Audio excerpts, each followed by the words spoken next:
maintsy miroso isika raha te hanana ny soa.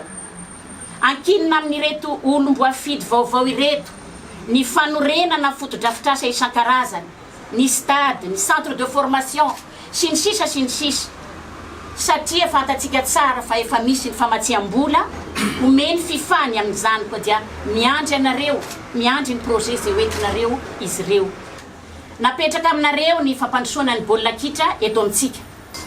Mino izahay fa itsinjo ny rehetra ianareo ao anatin'izany fampandrosoana izany, na ireo izay mety ho nifidy anareo, na ireo izay mety ho nifidy ny kandida hafa koa aza. Ny baolina kitra dia taranja isokafany ady hevitra lalandava ary ilaina izany raha te handroso isika.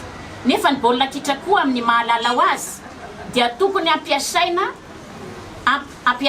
ampiravina fa tsy ampisaraka kory.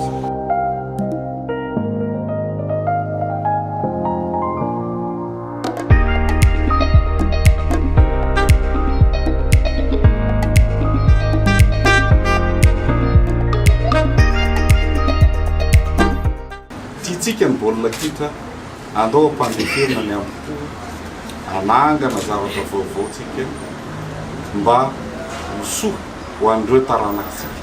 Satria azadino fa ny football dia fanatanjahantena fitaizana ary ny zavatra banjinina voalohany dia noaviny taranakitsika ireo akoatra ny voninahim-pirenena. Maro ny fotodrafitrasa mba ahafahantsika mandray ny tanjona moa dia mba ahafahantsika mandray an'ireny événement lehibe eto amin'ny continent tahaka ny canne zany, mety canne féminine ohatra U17 zay efa saika amin'iraisitsika.